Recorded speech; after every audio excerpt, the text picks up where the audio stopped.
Yes, we started working on the building in 1988, going into 89. The firm, before I joined the firm, was Bligh Jessup Robinson. Bligh Jessup Robinson were the architects to do the master planning for Expo 88 and some other work. And I did 6 projects at Expo 88, and we formed a relationship after that project. And this was one of our early joint projects. And so the project was designed through that period of lots of interest in Brisbane and lots of international people being here. And it was very uplifting to have projects and clients like this that wanted to do design that was uplifting and appropriate. So we were in a great period of design excellence where people were euphoric about their aspirations.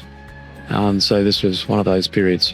Obviously, design is a progressive process, and we had a group of very good people in our office that worked with me and our partners on the project. So we had a lot of interesting developments.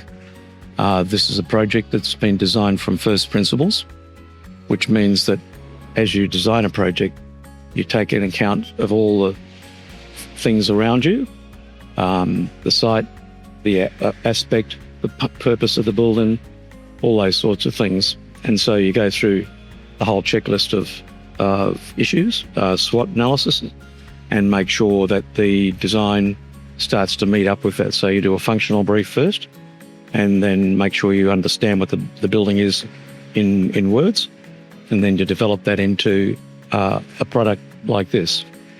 And out of those words, you talk to the stakeholders and understand what their needs are, and intuitively, particularly in a building like this, security issues to do with the building. And we made the outside of this building bomb-proof. So that's why the building does look fairly solid. So as part of that, we also wanted to make it look light.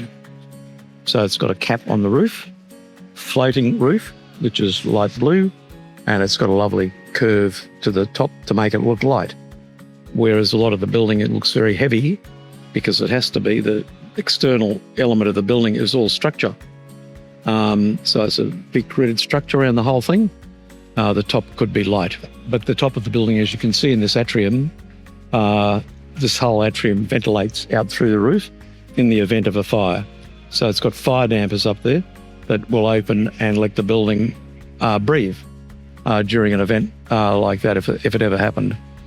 The building is designed with a skylight all the way around, which lets dappled light come into the atrium, so that reduces the amount of energy required for lighting. The building externally, of course, is very solid and is very energy efficient because it doesn't have a lot of glass letting it light in or heat in, and it's thermally a very good building. So the cost of running the building would be lower than it is if it had a lot of glass in the building. So it's a building that these days you'd probably put more additives into the concrete to make it a little less energy usage in that. They use other additives now in concrete to make that more efficient and recyclable. This building was never designed to be recycled. So if it goes, it's going to come down and be demolished in a traditional manner. These days we do things that we actually look at components that we can take out of buildings and reuse them. It's called basically a recyclable economy where we can do that. So it's not, wouldn't say it's the top end of environmental sustainability, because back in 88 and 89, that was our focus, surprisingly enough, but it wasn't a focus on this building. It was priority over everything else. The other thing that's important about this building, it's internalised. It's called a ground scraper instead of a skyscraper. So we designed a ground scraper here, not a skyscraper. Incidentally, these floor plates, the floor area is around 5,000 square metres, plus or minus a bit. And because of the size of the building, this building equates to the same floor area as the Riverside Centre that was built earlier in, I'm not sure of the year, but that's 54,000 square metres. And this building is approximately the same area. And it's obviously a lower, flatter building. But to do that, it lets light in all the way around the outside. But the atrium provides a really beautiful internal space for everybody.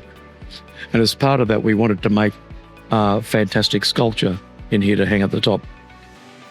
We also decided to put a water wall in the base, because that was to be quite kinetic as you walked in, relax you, and have background noise of water, which is very soothing.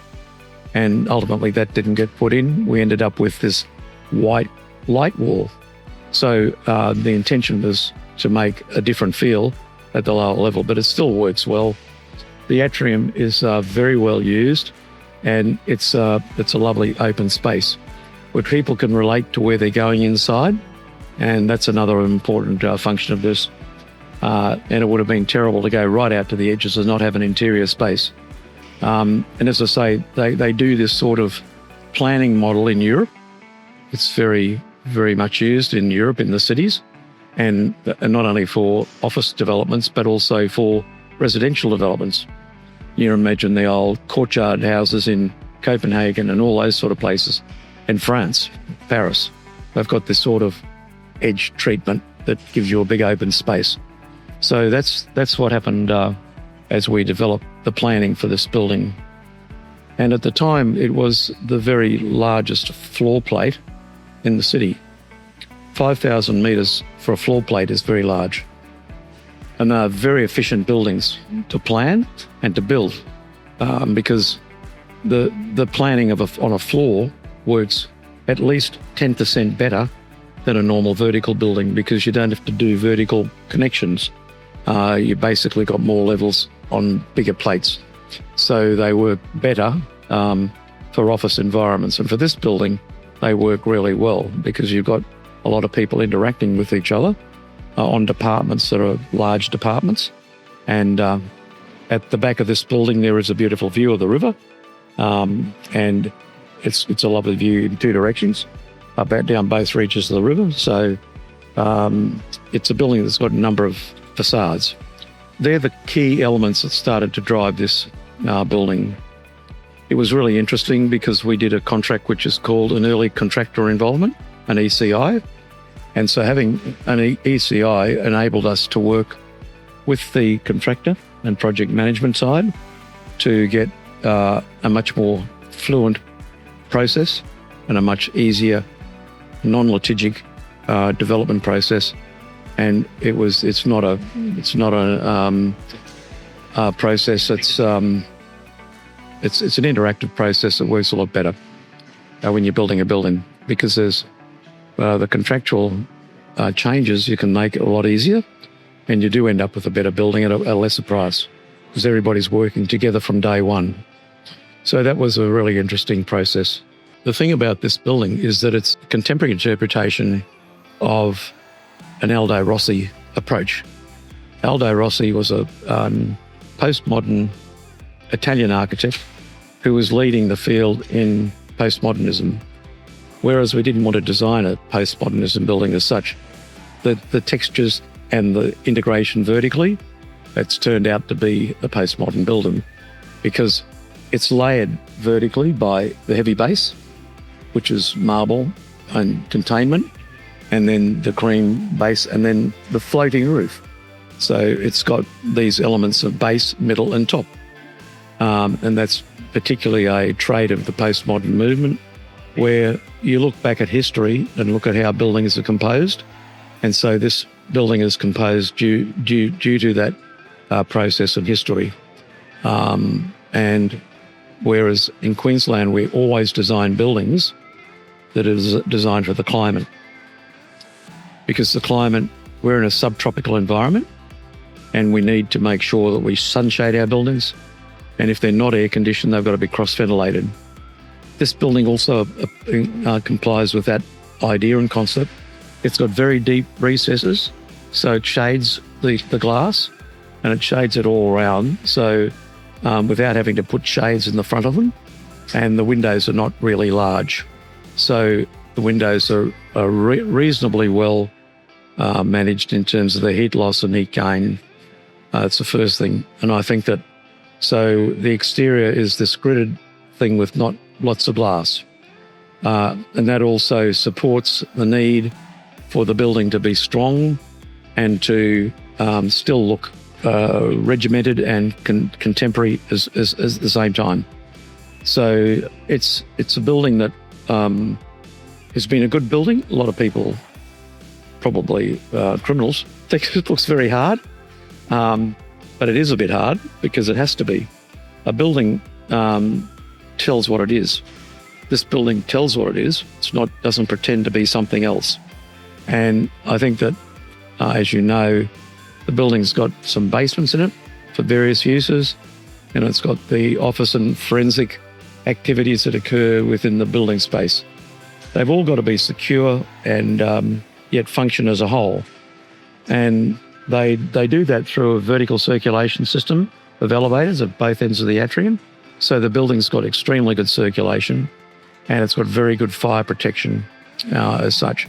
So it's a very unique building, and you'll hardly see it again. The only other atrium of this size, and in fact it's bigger, is the old Hilton Hotel designed by Harry Seidler. We don't tend to do buildings in Brisbane that have got atriums because we don't need to. Usually we're trying to get as much outside in that we can. Here we had to move everything out to get an interior.